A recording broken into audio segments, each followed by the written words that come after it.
It's Ash from Super Videos, back for another video for The Last of Us on HBO. On this video, we're going to be comparing two major groups in The Last of Us universe. Well, technically three, but two particularly, the Hunters and the Fireflies, and how are they similar or different in the TV adaptation. So stay tuned, we'll be right back to break this down.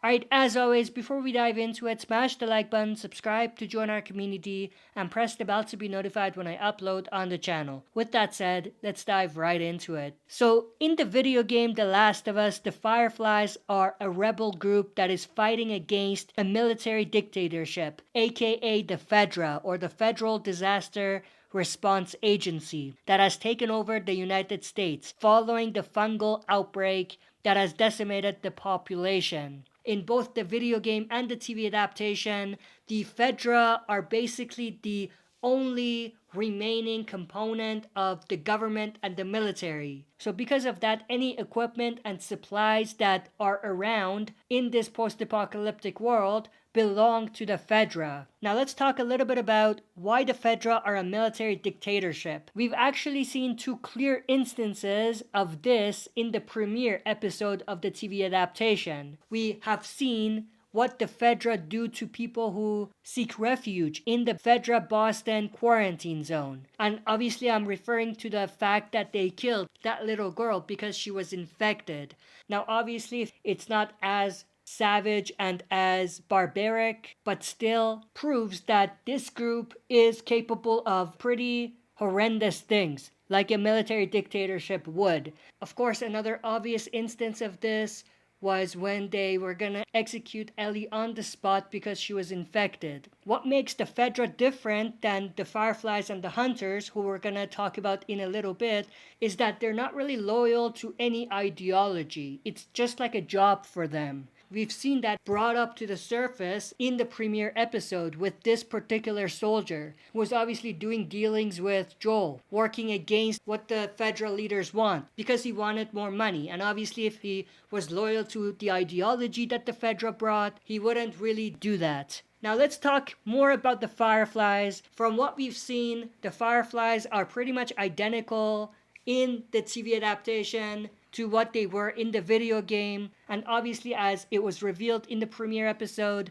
Marlene is one of the main characters involved with the Fireflies. And just like she told Ellie, she's actually the leader of the Fireflies in the Boston QZ, or the Boston quarantine zone. And obviously, as we learned by the end of the premiere episode, the Fireflies have a bigger sort of purpose because they are not necessarily just freedom fighters, but they're also looking for a cure for the fungal infection, which makes Ellie so special because she is potentially immune to this disease. Speaking of the quarantine zone, one thing I do want to mention, going back to what I said earlier, anything of real value in this new world belongs to the FEDRA. So any major community that you see is either controlled by the FEDRA or was once controlled by the FEDRA. Or the FEDRA are very much running things, even though they're not the face of that community. So the Fireflies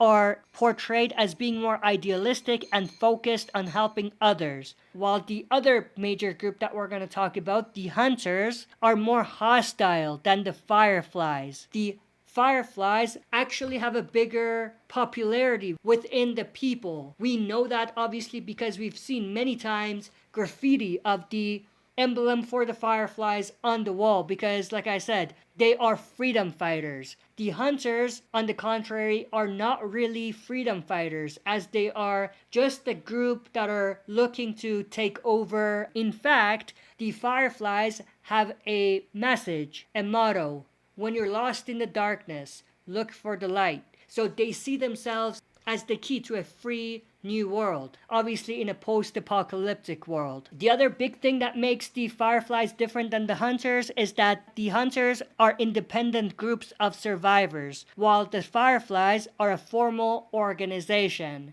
in that sense, they are closer to the FEDRA, but obviously both the Fireflies and the Hunters are fighting against not only each other, but also the FEDRA.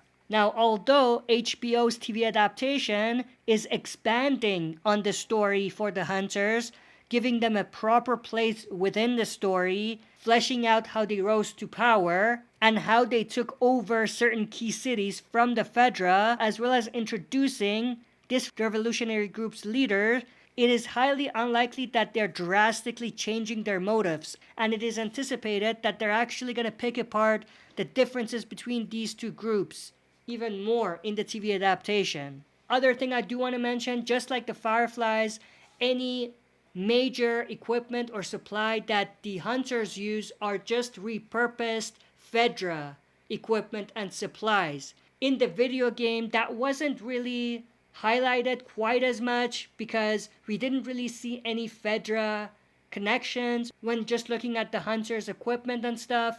But in the TV adaptation, based on behind the scenes images, we know that the equipment and the supplies and also the vehicles that the Hunters are going to be using are going to be repurposed FEDRA vehicles and equipment, just like we see in these pictures. Like I said, they are introducing this female character who's actually going to be the leader of the Hunters. So this is a clear indication that they're expanding on the Hunters group. One layer that may be added on top of the pre-existing video game story for the Hunters and the Fireflies is some setup and possibly a major story for a war between these two groups, a war of ideologies between these two groups.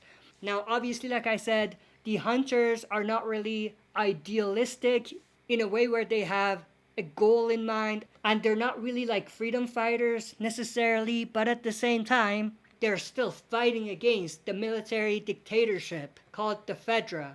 So there are some similar ideologies between them, but one is much more extreme than the other, and one is much more organized than the other one. So the Fireflies, as extreme as they might look with doing these quote-unquote terrorist attacks, the Hunters are even worse because they take that one level further, and civilian casualty is not really something that bothers them, and they don't go out of their way to reduce the civilian casualty. We've also seen that they have a pretty good size to them, and the reason for that is because the group that makes up the Hunters are those that either fled from the FEDRA or just regular survivors who weren't able to get into the FEDRA quarantine zones, or possibly Fireflies that ended up leaving that organization. And obviously the war of ideologies between the Fireflies and the Hunters is not something that ends in part 1 of the video game. It's not like we see the destruction of the Fireflies or the Hunters in the first game. So there's nothing in the first game that gives us an indication that these two groups are completely crushed. Obviously, the Fireflies aren't. That's pretty obvious in part 2, but even the Hunters are probably still around. And obviously, by the time we get to part 2 of the video game, there are other groups that pop up by then. So what might end up happening is either the TV adaptation, when we get to like season 2 and 3, is going to complete this arc of the war of ideologies between the Hunters and the Fireflies, or not really dive into it and leave it as vague and as open-ended as it was in the video game.